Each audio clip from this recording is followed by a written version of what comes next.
എല്ലാ മിത്രങ്ങൾക്കും നമസ്കാരം.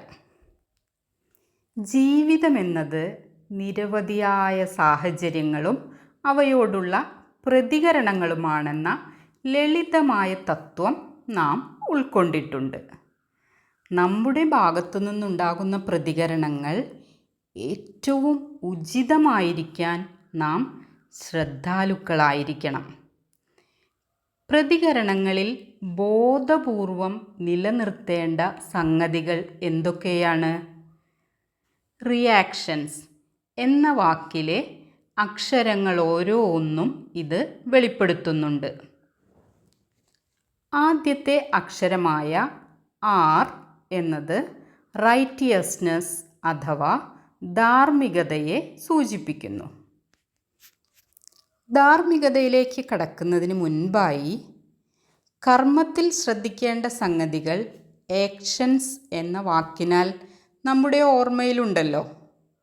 അതിലെ സി അഥവാ കോൺഷ്യസ്നസ് സൂചിപ്പിക്കുന്നത് ഏതൊരു പ്രവൃത്തിയും ബോധത്തിൻ്റെ സഹായത്തോടെ ഉചിതമല്ലേ എന്ന് ഉറപ്പുവരുത്തി ചെയ്യണമെന്നതാണ്. ത്രിഗുണങ്ങളിൽ ഏതൊന്ന് മുന്നിട്ട് നിൽക്കുന്ന വ്യക്തിയിലും അതിനനുസൃതമായ അളവിലുള്ള ബോധമുണ്ട്. ഈ ബോധത്തെ ആശ്രയിച്ച് കർമ്മനിർവഹണം നടത്തണമെന്നുള്ളതാണ്.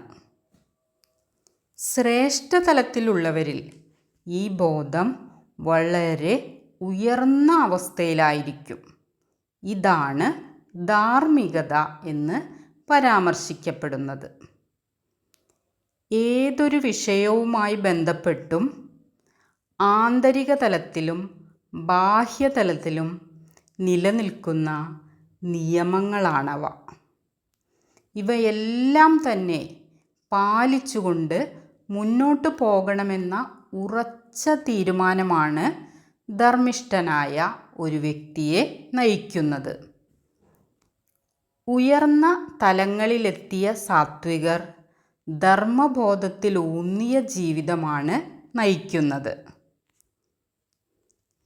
ഇ അഥവാ എംപവർമെൻറ്റ് സുശക്തി സൂചിപ്പിക്കുന്നത് നമ്മുടെ പ്രതികരണങ്ങൾ എല്ലാം തന്നെ നമ്മെ ശക്തിപ്പെടുത്തുവാൻ ഉതകുന്നതായിരിക്കണം എന്നാണ്.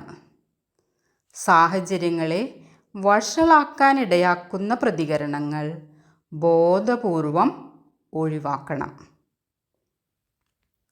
നാം ചെയ്യുന്ന കർമ്മങ്ങൾ ഓരോന്നും ഓരോ സാഹചര്യത്തോടുള്ള പ്രതികരണങ്ങളും കൂടിയാണെന്ന് കാണാവുന്നതാണ്. ഭക്ഷണം കഴിക്കുക എന്നത് കർമ്മമാണെങ്കിൽ കൂടി വിശപ്പ് എന്ന സാഹചര്യത്തോടുള്ള പ്രതികരണവും കൂടിയാകുന്നു.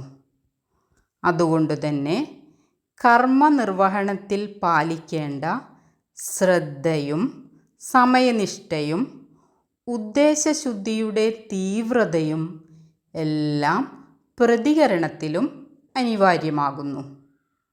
അതോടൊപ്പം സഹജമായ വാസനകൾക്കിണങ്ങുന്ന ഫലം ഇച്ഛിക്കാതെയുള്ള വിവേകപൂർവവും ബോധപൂർവവുമായ പ്രവർത്തനങ്ങൾ പ്രതികരണങ്ങളിലും പ്രതിഫലിക്കട്ടെ.